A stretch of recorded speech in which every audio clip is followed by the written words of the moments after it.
Accuracy and timing, two extremely important aspects of the GMAT, and today's guest, Anuj, mastered both. He turned his biggest challenge into his strength and improved his score from a 675 in the first attempt to a 745 in the second.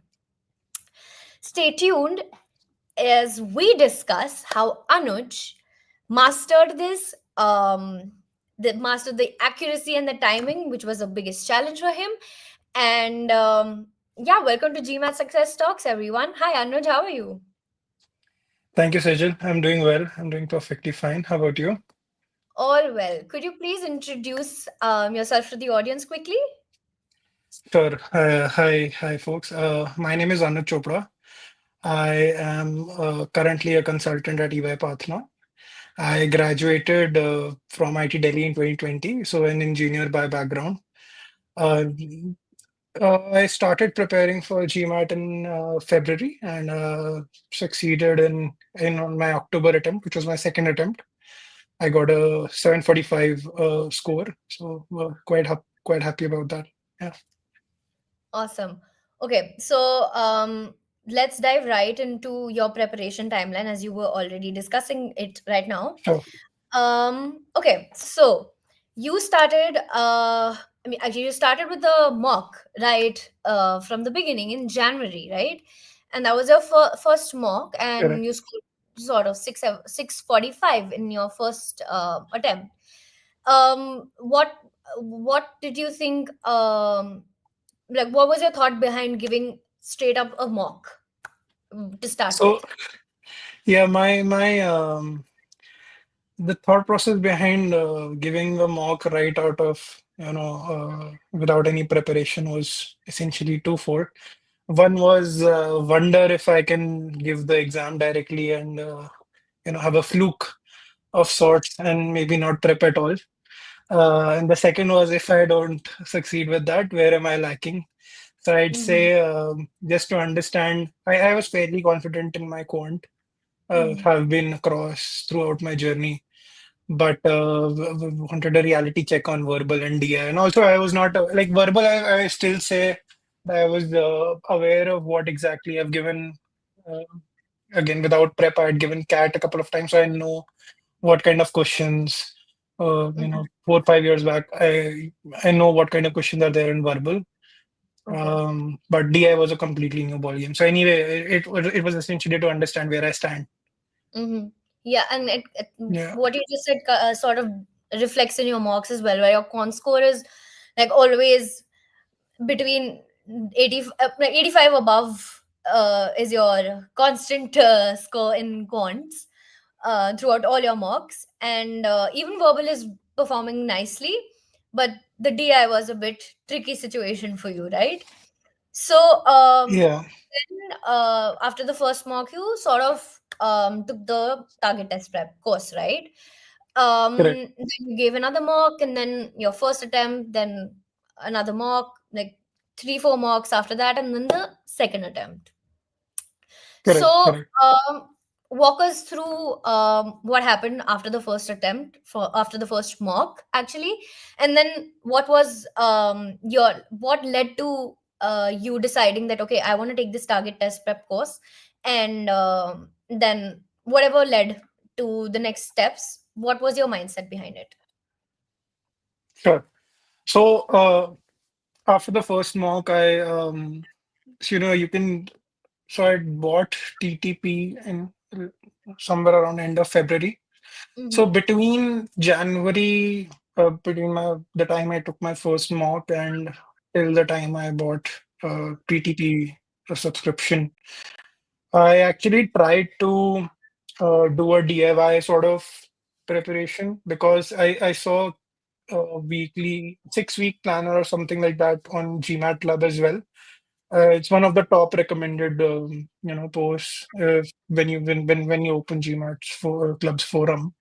So I Mm-hmm. tried that, but there were so it had good set of questions, good set of recommendations, I'd say.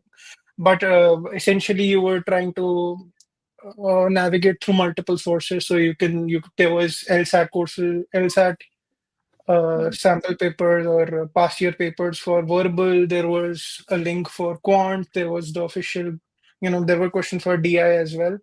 So it was, with a full-time job, it became slightly difficult to track my preparation, I'd say. And I had no idea where I stood at that point, right? I did not know whether I was doing questions essentially. I was not doing concepts. Mhm. So I bought this I tried a free trial for TTP. It did not work out. I mean, I was not able to read through the lesson only, so I created another account, another email ID, tried it a second. So the second time I was actually able to see the overall course and everything in the TTP modules. So that's when I decided that okay, this is it's quite an expensive course, I'd say, especially coming from India. Maybe someone from US, it's not that expensive, but coming from India, it did pinch the wallet a bit. But I went ahead with it. I think it was a good decision in hindsight. I got a Mhm. very structured curriculum, covered all the concepts, especially in verbal. I feel my verbal score can be largely contributed to the improvement. You can see the improvement that is there between the first mock versus the second mock itself, right? And thereon also consistently it has been high. So verbal was definitely an area where I needed conceptual clarity on what are the Mhm. right type of question, what are the types of questions, etc. But I can deep dive into that later. Um, yeah, so that is where TTP helped. And again, quant, ton of practice I got in quant. Even DI, I feel the lesson and all were quite great. I think some bit of practice um, in DI. I mean, the questions are there, but it can do with some more questions in DI, um, especially of the tougher or harder level questions can definitely be there from that standpoint. So yeah, I think from that was my journey with TTP, and then I took my second mock or first post preparation mock. Mhm. I scored 715 on that. My target score was 705, so I was happy with 715. Of course. Yeah, then I decided to give the first attempt, essentially. Yeah. So after the first attempt, what did you conclude from the first attempt? What were your areas of weakness, and what did you think you have to do after that? Sure. So during my attempt while I was sitting in the examination hall, um, I was confident of, again, the order I had followed was quant, which was my strongest suit at that point. Then Mm-hmm. verbal, which was somewhere in the middle, and then DI, which is the toughest. For me, it was the toughest. So, uh, quant went well, verbal went well. DI, I was at the 12th. I think I was at the 12th question, and I had like 10 minutes left. So I still had eight questions, and yeah, probably less than 10 minutes or something like that. 10 minutes or something like that. So essentially, I already knew at that point that I've sort of not done well on this attempt. But I sort of guessed through the rest of the question and I got 675 on my first attempt. My Mm-hmm. quant and verbal scores were quite good. I think in the above, somewhere in the 87, 86, something around that score. So instead of being unhappy about not being able to score well, I was quite excited about, say, trying to give another attempt because my accuracy was quite high. Mm-hmm. I didn't get a lot of questions wrong. It was just about I didn't time or pace my DI section very well. Mm-hmm. So that is something I wanted to return to the exam hall, right that minute and try to attempt that paper again. But wise people suggested to take a breather and take a cooler in between and prep Mm-hmm. and sort of time my strategies. Uh, so that's what I did. And after my second attempt, after my first official attempt, essentially, I I tried to work on my timing. I worked on my timing strategies, and we can discuss those in detail. Of But course, yeah. in across all three sections, I had uh, some strategies that I adopted one over the four different mock exams that I had taken, Mm-hmm. and finally gave my second attempt in October. So between August and October, I had given four mocks Mm-hmm. and worked on the timing primarily. I did so I purchased the official guide questions after my first attempt.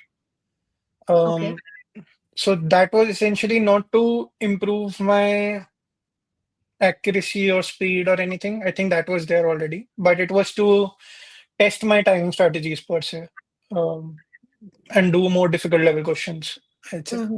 Yeah. So yeah, so like we said in the very beginning that timing and accuracy were two challenges, two of the biggest challenges that you had, and you sort of mastered both.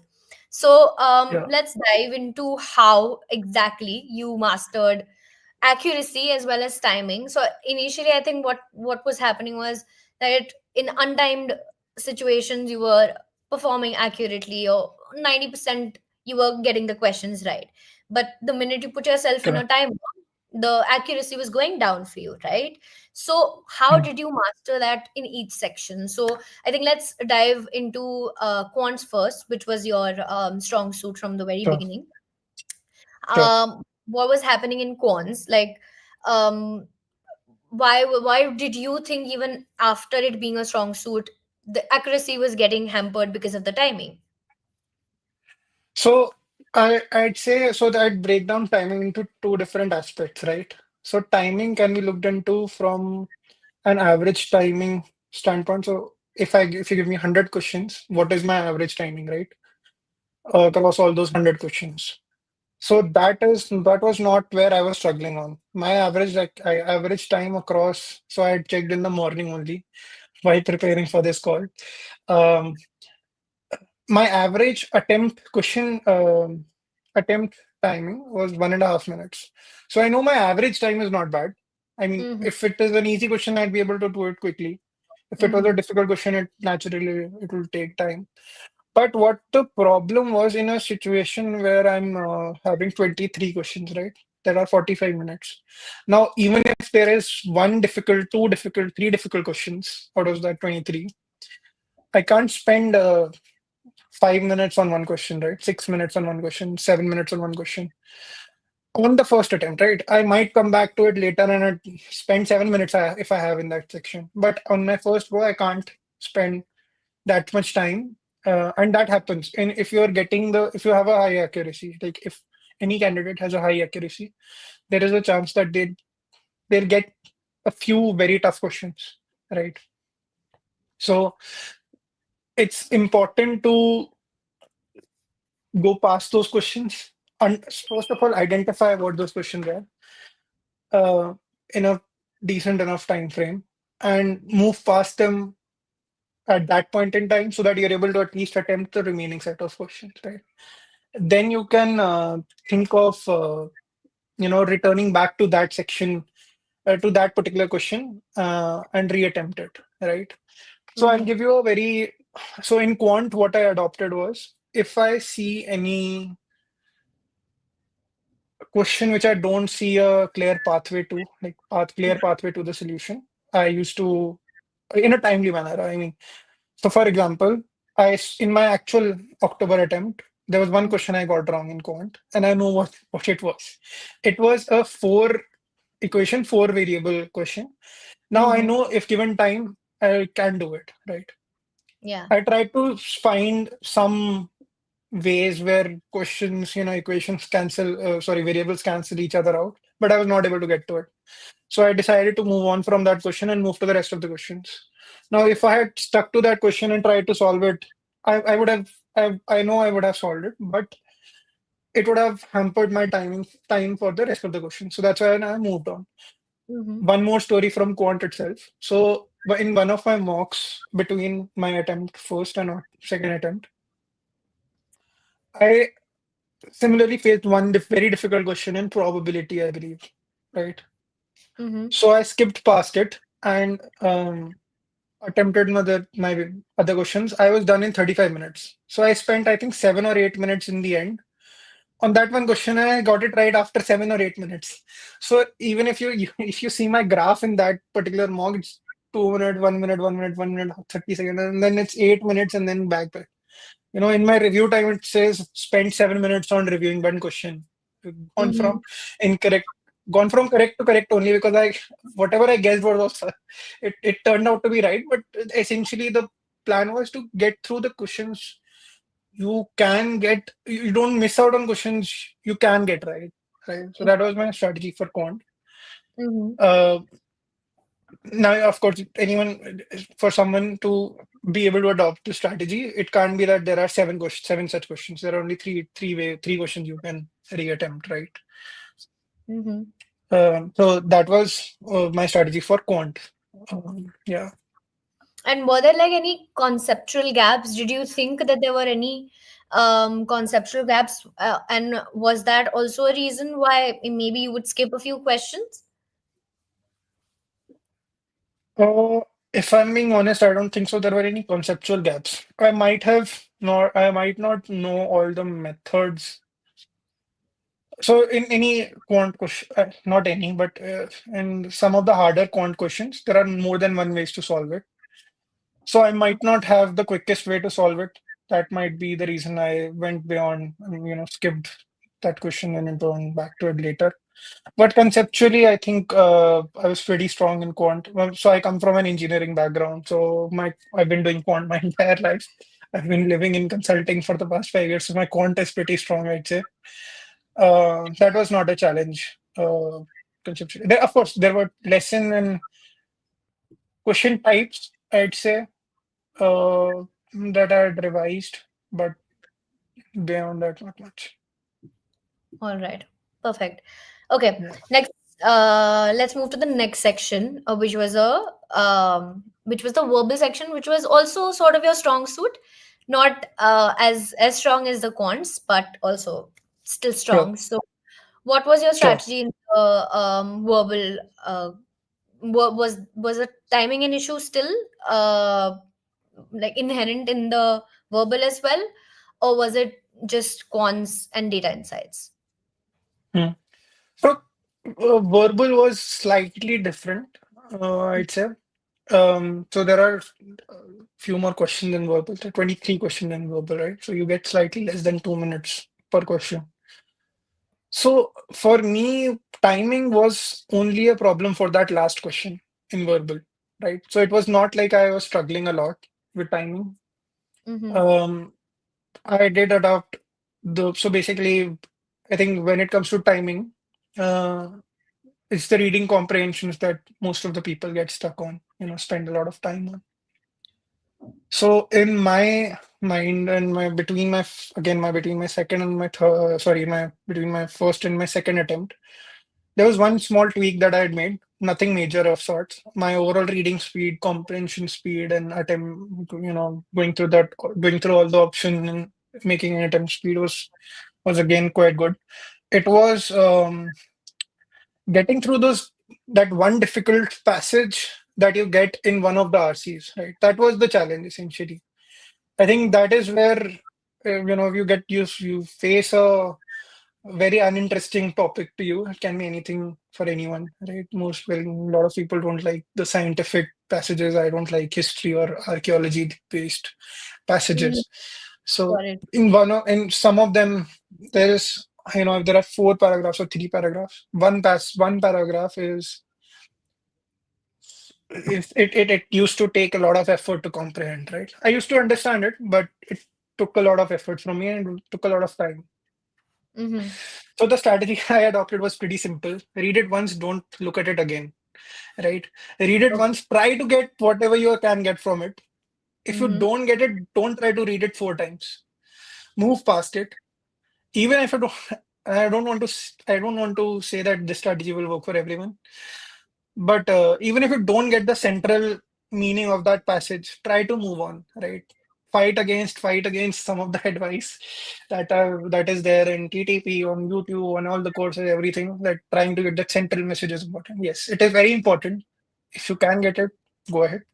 But if you're struggling with that one passage, don't let that impact the rest of your paper that you're yet to see. So read it Mm-hmm. once, whatever you're able to understand. Try attending the questions, right? You might not even encounter a question related to that passage, that particular paragraph. Mm-hmm. So that I think actually helped me do two things. First, somehow my first time reading comprehension became stronger because I was forcing myself not to read things again and again. Mm-hmm. And second, it saved me time for the rest of the questions. So I was left with around 3-4 minutes by the end of attempting 23 questions. At that point, I can go back to that particular question, right? To that difficult level question that I was struggling with. So I think it is very important to at least look at all the questions and give them their due respect and due time before you decide to um, give, 5 minutes to one question. Mm, 5 minutes to the 10th question. That Mm-hmm. is doing injustice to the questions that come from 20 to 23rd, I think. Got it. Yeah. So again, any conceptual gaps that you thought were hampering Yeah. yours in the verbal section? So verbal was conceptual. It was filled with gaps. I did not know what kind of questions there are. And this is something I'm talking about after my diagnostic mock per se. Mm-hmm. So I did not know what kind of questions there are. I did not know what are RCs, how many questions to expect in RCs, how many critical reasoning questions to expect, what are the different types of right answers, wrong answers, all of that. I think that was all new to me. So that came while I was preparing with the TTP. So yeah, Mm-hmm. conceptually, I think it got built over time. I'd not say that it was as strong as Quant where I knew everything and more or if it was a refresher. But Mm-hmm. yeah, verbal was building from scratch per se. And was your source for building on these concepts just the TTP that you signed up for, or Yeah. were there any other sources that you used to build your concepts? Between my first diagnostic and my first mock, second mock essentially, which was 750. So I'll break it down from diagnostic exam and my first post prep mock. It was just TTP, and even till my first attempt, it was just TTP. Okay. After my first attempt, I had exhausted the question in TTP. That's when I had bought the OG guide. But again, conceptually, I think I was there by the time I had my first attempt. Conceptually, I had a good accuracy. I was doing well on timing. So verbal was not a gap that I had to fulfill between my first and second attempt per se. Hmm. Got it. I'm not sure if there's a huge difference between 86 and 90. I mean, it depends on that day, what score you get, I feel. Yeah. All right. So let's move to the section that was hampering your score the most, which was data insights, which was, Yeah. like you mentioned, the new thing to you. You didn't know much about it. So, like, let us know what did you think when you first gave the mock, and then what was your reaction? Like, oh my God, this is new. I don't know this. And then what was your strategy from there on? Right. Got it. So, um, the DI section was completely new. Again, I did not know what are the kind of questions there are in the paper. So I started, uh, and in TTP also they recommend to do DI towards the extreme end once you're completed with Quant and verbal. So it was something that I got to quite late while preparation also from the course. Uh, but the reason for that, I also understood the reason for that. The reason for that was it's a mix of the two, right? There are essentially no new concepts. It is essentially uh, merging of concepts from some of the questions are quant focused, some of them are verbal focus, but it's just the type of questions that is very different.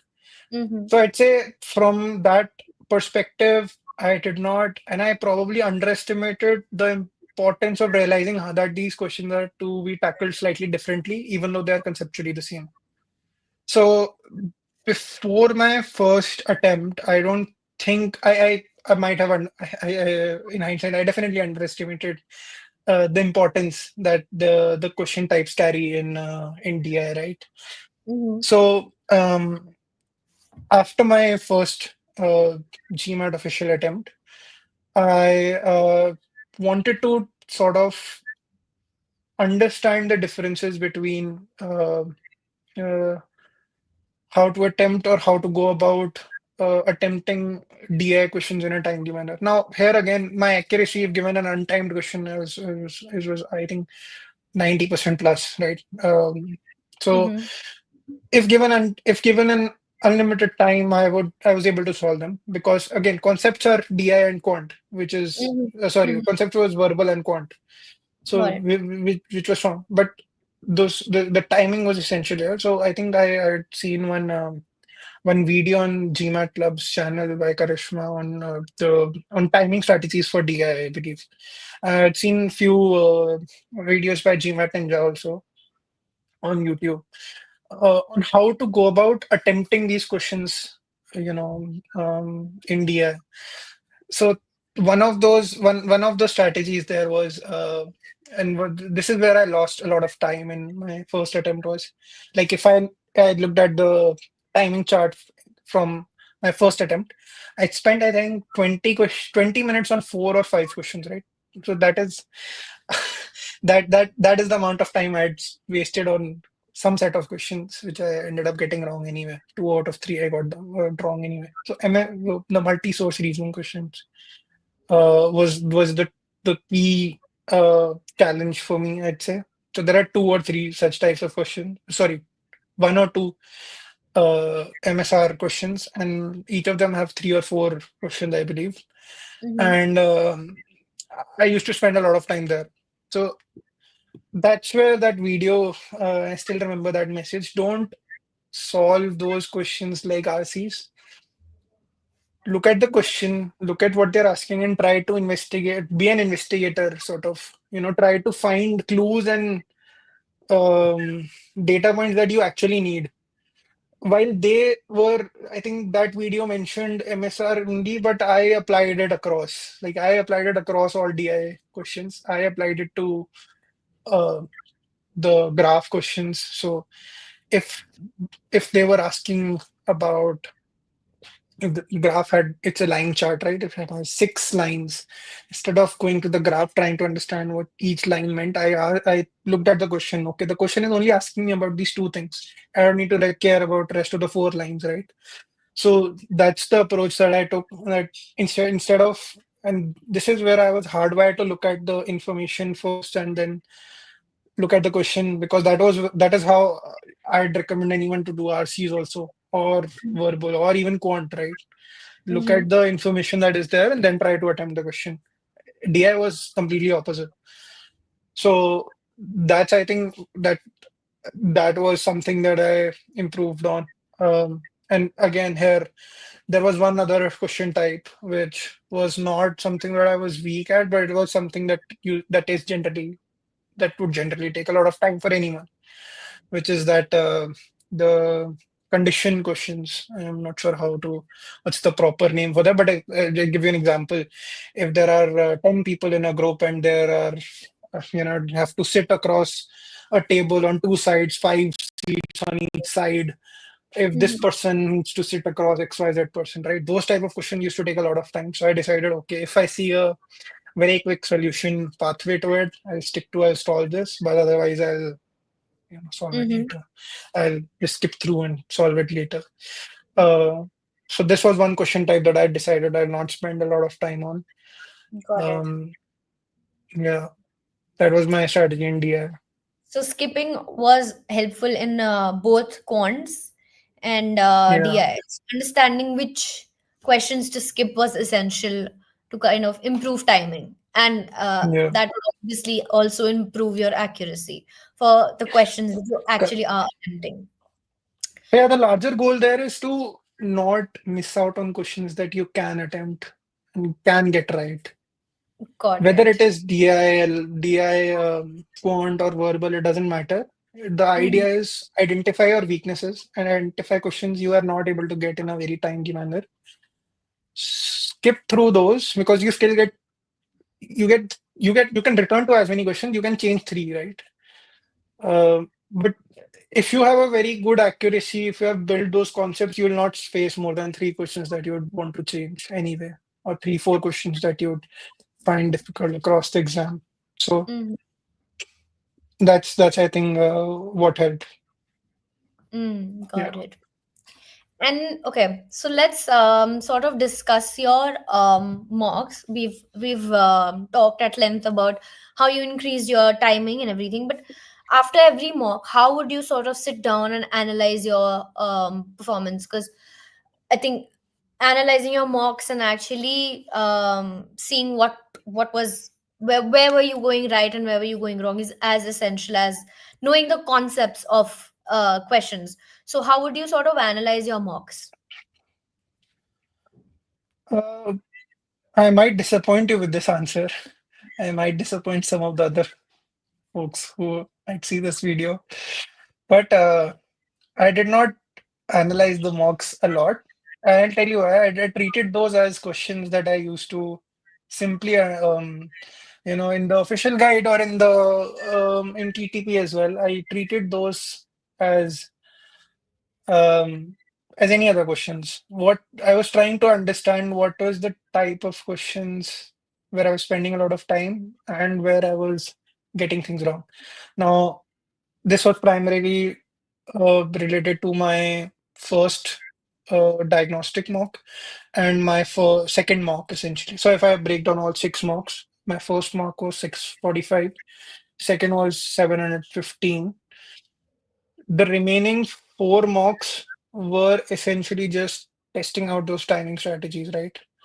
So you can, I mean, I did, I did not analyze them much. I did not. I just tried to understand what were those one, two, three questions that I got wrong, and what were the question types for those. That's where I mean, the strategies that I explained. That's where they came from. If they were spending a lot of time on one question and quant, that's where that strategy came from, right? Uh, the I told you about that one mock exam, right? Skip through one question, attempted all of them, and I had 8 minutes left by the end of it. So that is where that strategy came from. Mm-hmm. So those remaining mocks were essentially to test out my timing strategies and to give a confidence boost that I can attempt the actual GMAT exam. Yeah, Got I didn't do anything special per se when it comes that's to interesting. analyzing mocks, unfortunately. That is interesting. Uh, All right. Okay, let's talk about something that I think a lot of people face, which is pressure of actually giving the exam. And sometimes I think a lot of people actually even get scared to give a mock. So, you actually started right with a mock, you know, and then you gave another, and then you took the test. So, what is the mindset behind being so fearless? Oh, I'll just give a mock. I'll give a second mock. I'll do a little prep, and I'll give the actual exam.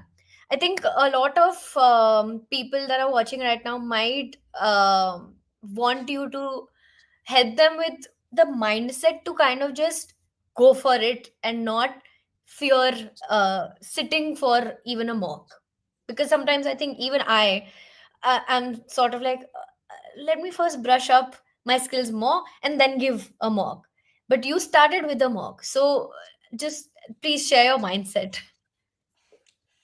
so I'll break this down into two parts, right? Mocks and the actual exam. So mock is like so I I find it analogous to not wanting to visit a dentist or a doctor when you feel that there is something wrong, right?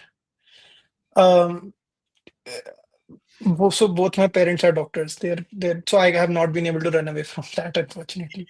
But essentially, what I'm saying is, uh, even if you, even if one gives a mock and it goes horribly wrong, the pathway from there is just upward, right? It can't. I mean, there's no literally no consequence for giving a bad mock. It can just either be a very good confidence booster if you've gotten a good mock score, or it can be an eye opener to where you you Where you're like, falling short on. mhm, Now correct. there are there so one of the reason I can see why people might think that there's only six mocks that I get right. Uh, I don't know if so. I honestly don't know if it is true or not. But I gave one of my mock exam, actually two of my mock exams twice, and I got different questions. So even I'm not sure if you get multiple attempts on the same mock exam. But anyway, they feel that there are limited number of good mock exams Mm-hmm. uh, that are available to you. I think six are enough. If you can start off giving one diagnostic mock just to understand where you stand, and you can give the next mock when you feel that you're starting to, when you're conceptually there, you can start to, give a mock. Because the more you delay, the more you'll, uh, the later you'll realize where the gaps are, right? So mock exam, I think, is one should definitely not shy away from trying to understand where those gaps are. Because treating them sooner or trying to find solutions to them sooner would be more beneficial as if you find to diagnose those problems sooner. So that was on mocks. When it comes to the actual exam, now there, um, I can completely understand that this can be challenging, and it is not that it was not stressful for me, Mm-hmm. but there's some background there that I have taken multiple Olympiads in school. I've given multiple competitive exams. I've given JEE. I've given the likes of BITSAT, all those exams that are there for undergrad exams. Um, r- in college, in my final year, I gave CAT just because, why not? It's not stressful, right? And I did not even plan to do an MBA at that point. Mm-hmm. It was essentially to maths is interesting. I can think, I can do critical reasoning. Who can't think critically? In that sense, I gave those exams. So it's not as if that I've tried to give as many competitive exams as I could from the get-go. So it's the competitive exams are something that I think I've overcome the fear over time. It's not a switch that will work. Last year I had given CFA level one exam.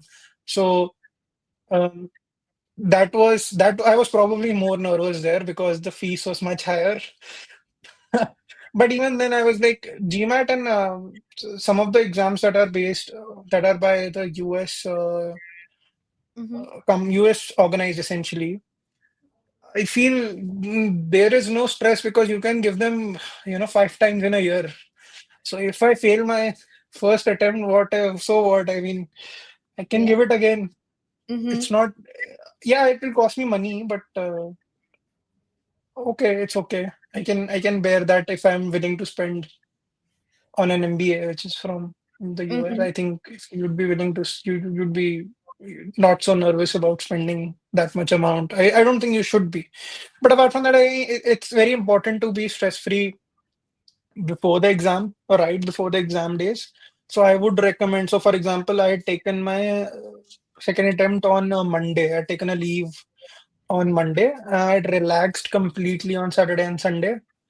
I did not I drove down to the exam center. I did not prep on the way. So I was completely stress free and I did not think about the exam at all until I was sitting there, right? So that was, I think, um, one thing that helped. That do not think about the exam at all for a couple of days before the exam.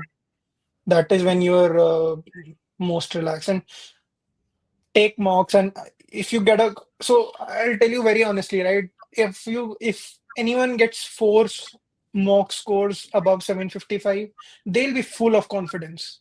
They did not be worried about the exam. So Mm-hmm. try to get that accuracy and that timing before the actual exam, right? So you'll have more confidence in yourself. So you'll not be worried about whether it'll do good or not. It's just about, yeah. So it is about that day, how that day goes. You need to prepare, have carry a tiffin box, take in, enjoy that 10-minute break in between, have a sandwich. Uh, you'd be the least stressed on that exam day if things go well.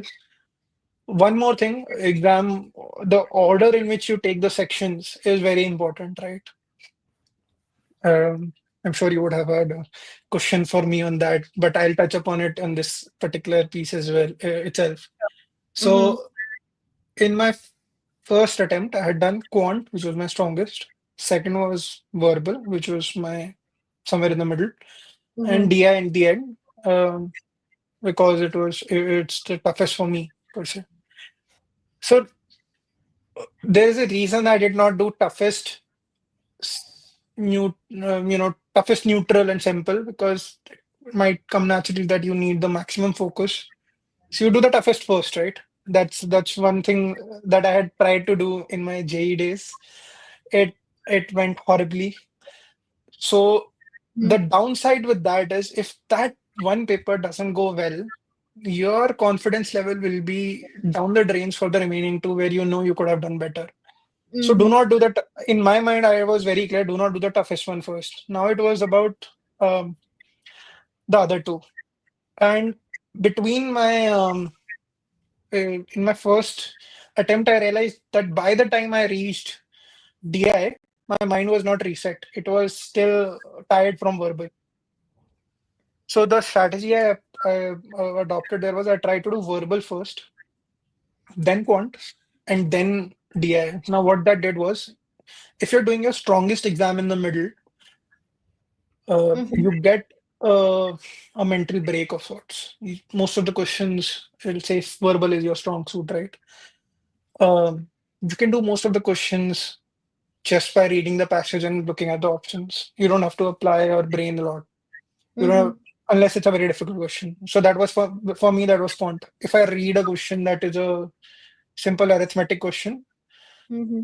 my muscle memory would do the job for me. I was not worried about what would be the next step, what would be the next step, what would be the next step in this, right? I knew I've done those type of questions so many times that I knew what is the way to go about those. Now I might Mm-hmm. have to spend a lot of brain power on word problems and some of the more difficult questions. But again, that 45 minutes of break in between, applying my brain in verbal and actually 55 minutes because I took the break after verbal, after my second section, sorry. So Mm-hmm. verbal, quant, and then 10-minute break and then DI. So my mind was quite reset by that point. Now I did not ace DI, I'd say. On a better day, my DI score would probably be higher. But Mm-hmm. I was happy when when the actual score came out, so I did not worry about it much. Yeah, I'd say play to your strengths in the first two papers and do Mm-hmm. your tougher one in the end. That seems to be the right order. That worked for me. I think you might want to try to give a mock with that pattern, neutral, strongest, and then weakest, and see how it works and if that strategy might work for you. Yeah. Awesome. Awesome. I think you've deeply discussed all the sections, the accuracy, the timing, and everything. Would you want to sort of sum it up and just maybe for our audience, give us three top tricks or tips overall for people Sure. to improve their scores? Sure. So, in summary, I'd say, yeah, GMAT was an experience for sure. Because realizing an exam where you thought you'd be able to, you might be able to fluke it, to realizing that there is a lot of hard work needed. Um, to then going through that overall journey, and after that first exam realizing where the gaps are, and that it's not just about accuracy, it's not just about being able to do questions, it's also about how you go about attempting questions was an interesting one. Tackling those and building your score up through the mocks, and finally arriving at a strategy that you'd sort of abide by and actually attempt was an interesting one. Um, three three lessons or three advice. I think there are. I'd say I'd break it down into three parts. So anyone who's preparing, and tips and tricks are, I've already told a lot of tips and tricks, I guess. The timings are so okay. So let me break it down this way. If I break down the overall GMAT journey into 100% effort, right?